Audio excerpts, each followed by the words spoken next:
Assalamualaikum warahmatullahi wabarakatuh. Perkenalkan, saya Syarifah Mudrika MTH, dosen ilmu hadis pada Perguruan Tinggi Institut Agama Islam Negeri Langsa. Pada video kali ini saya akan berbagi ilmu tentang aqsamul hadis min haitsul qabul wal rad, yaitu pembagian hadis dilihat dari sisi diterima atau ditolaknya riwayat tersebut. Dengan kata lain, pembagian hadis ditinjau dari kualitas hadis itu sendiri. Adapun pembagian hadis ditinjau dari sisi kualitasnya atau dilihat dari segi diterima atau ditolaknya riwayat tersebut, maka di sini hadis dibagi menjadi 3, yaitu hadis sahih, hadis hasan, dan hadis dhaif. Namun pada video kali ini saya hanya khusus membahas tentang hadis sahih saja, dan insya Allah terkait dengan hadis hasan dan dhaif akan kita bahas pada video selanjutnya. Nah, sekarang kita lihat dulu apa itu definisi dari hadis sahih itu sendiri. Hadis sahih yaitu mattasala sanaduhu bin naqlil adli ad-dhabit am mithlihi ila muntahahu min ghairi syuzuz wala illah.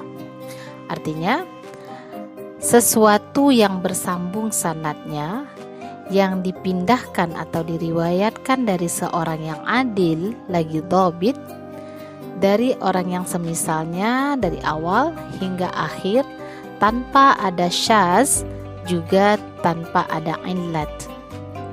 Jadi artinya hadis sahih itu adalah hadis yang sanadnya bersambung, yang diriwayatkan oleh perawi yang adil juga dhabit dari awal sampai akhir, artinya dari perawi pertama sampai perawi terakhir yang mengeluarkan hadis tanpa adanya syaz, tanpa ada kejanggalan, dan juga tanpa ada illat.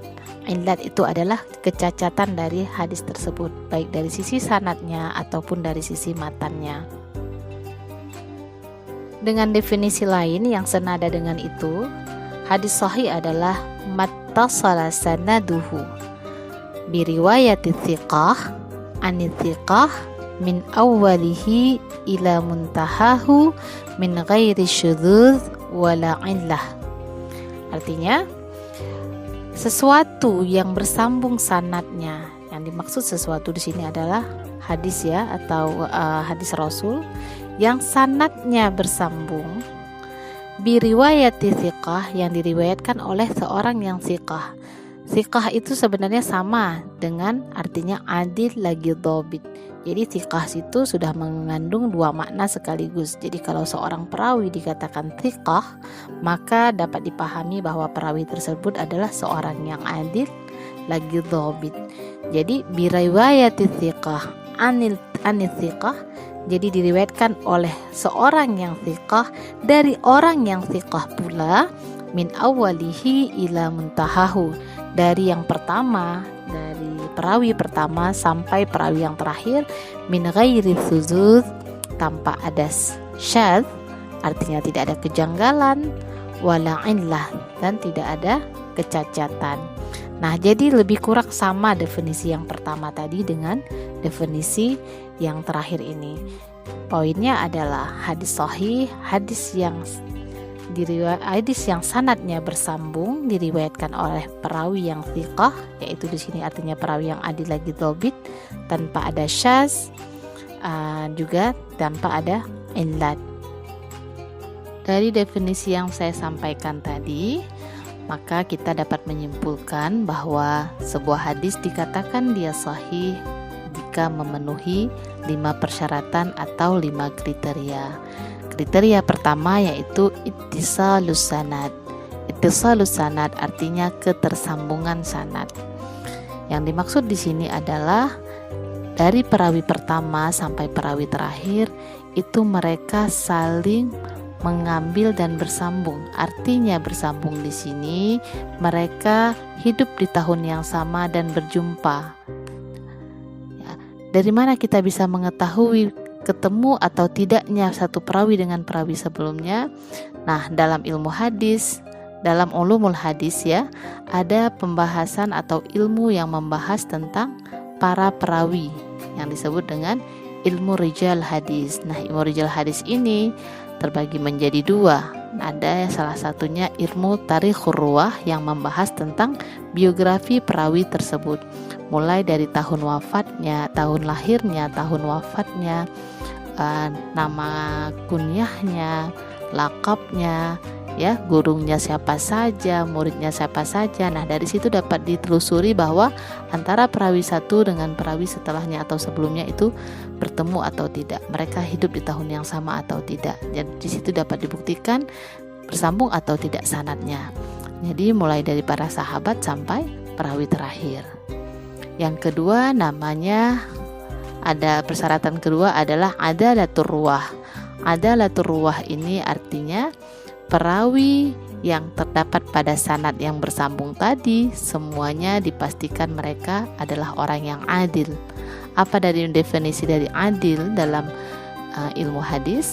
Yaitu perawi yang tidak pernah melakukan dosa besar dan senantiasa menghindari diri dari dosa kecil dan selalu menjaga marwahnya.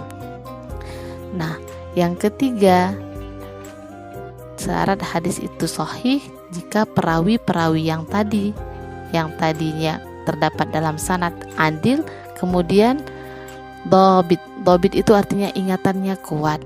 Yang dimaksud dengan ingatan kuat, perawi-perawi tersebut ketika menerima hadis dari perawi sebelumnya, kemudian mereka menyampaikan hadis tersebut bisa persis seperti yang mereka dengar. Ya, kalau metodenya dengan mendengar. Kapanpun mereka sampaikan, artinya tidak ada perubahan lafaz, tidak ada penambahan lafaz, tidak ada pengurangan lafaz dari hadis yang mereka dengar. Seperti itu. Nah, untuk mengetahui keadilan perawi dan ingatan yang kuat seorang perawi tersebut dapat diketahui dari ilmu rijal hadis juga. Jadi ilmu rijal hadis tadi yang bagian yang pertama itu membahas tentang ilmu tarikhur ruwah, ilmu yang membahas biografi perawi untuk melihat ketersambungan sanad. Yang kedua ada bagiannya dari ilmu rijal hadis, yaitu ilmu al-jarah wa ta'dil. Nah, ilmu al-jarah wa ta'dil ini ilmu membahas tentang seluk-beluk perawi dari sisi diterima atau ditolak riwayatnya. Jadi ilmu ini mempelajari tentang kepribadian perawi tersebut, apakah mereka seorang yang adil atau tidak, atau seorang yang fasik mungkin, kemudian ingatannya lemah atau ingatannya kuat.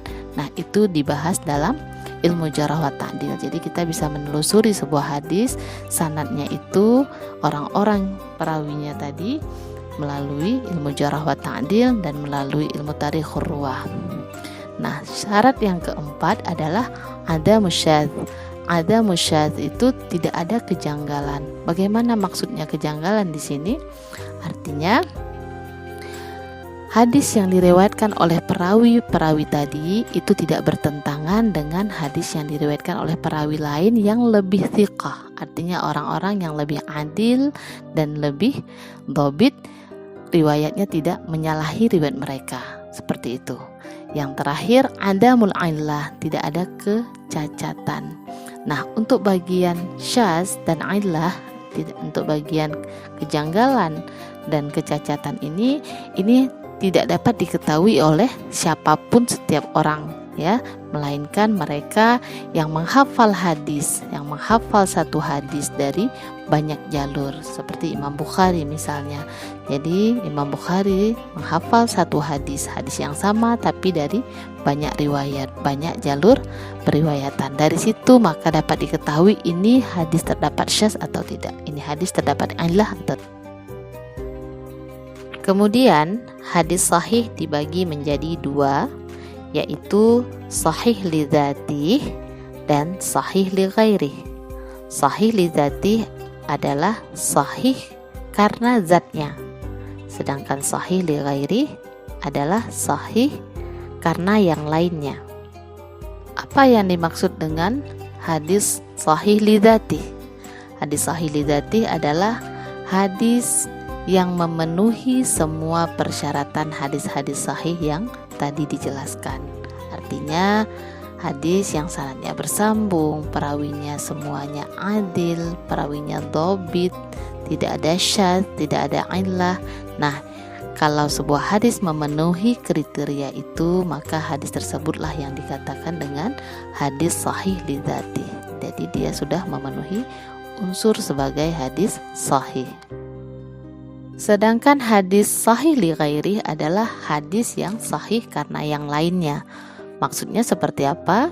Jadi hadis sahih li ghairi ini pada dasarnya adalah hadis hasan li dzati. Nah, untuk pembahasan hadis hasan, insya Allah kita akan bahas pada video selanjutnya. Namun sekilas saya akan memberikan informasi bahwa hadis hasan dan hadis sahih itu yang membedakan antara keduanya hanya pada tingkat kedhobitan perawinya. Perawi pada hadis sahih itu tingkat kedhobitannya lebih kuat daripada tingkat kedhobitan perawi pada hadis hasan. Nah, jadi apa itu hadis sahih li ghairi? Yaitu hadis hasan li dzati yang naik derajatnya menjadi sahih karena ada riwayat lain yang sama hadisnya, matannya, tapi jalurnya berbeda dan statusnya sama-sama hasan, atau boleh jadi statusnya yang satu sahih, yang satu hasan. Lebih tepatnya, definisi dari hadis sahih li ghairi adalah idza ruwiya min tariqin ukhra mithlahu au aqwa minhu. Apabila sebuah hadis itu diriwayatkan dari jalur lain, nah derajatnya itu sama, mitlahu sama-sama hasan, atau aqwa minhu, atau salah satunya lebih kuat. Jadi yang satunya sahih, yang satunya hasan. Nah, yang hasan nanti bisa naik derajatnya menjadi hadis sahih karena ada yang menguatkan. Artinya ada hadis yang lain yang statusnya lebih kuat darinya. Nah, kita kasih contoh misalnya hadis yang diriwayatkan oleh Abu Daud dan Imam At-Tirmizi. Nah, hadisnya tentang siwak sebelum sholat. Jadi di riwayat Abu Daud, yang diriwayatkan oleh Abu Daud, hadis tentang siwak, lebih kurang matannya laula an asyqa ala ummati la amartahum bisiwakin inda kulli shalah. Nah, hadis yang sama juga diriwayatkan oleh Imam At-Tirmizi. Ya, jadi hadis Abu Daud statusnya sahih, sedangkan hadis At-Tirmizi statusnya hasan. Nah, hadis yang diriwayatkan Tirmizi tadi menjadi sahih li ghairi karena ada hadis yang diriwayatkan oleh Abu Daud. Wallahu a'lam bishawab. Terima kasih sudah menyaksikan video ini dan sampai jumpa pada video selanjutnya. Wassalamualaikum warahmatullahi wabarakatuh.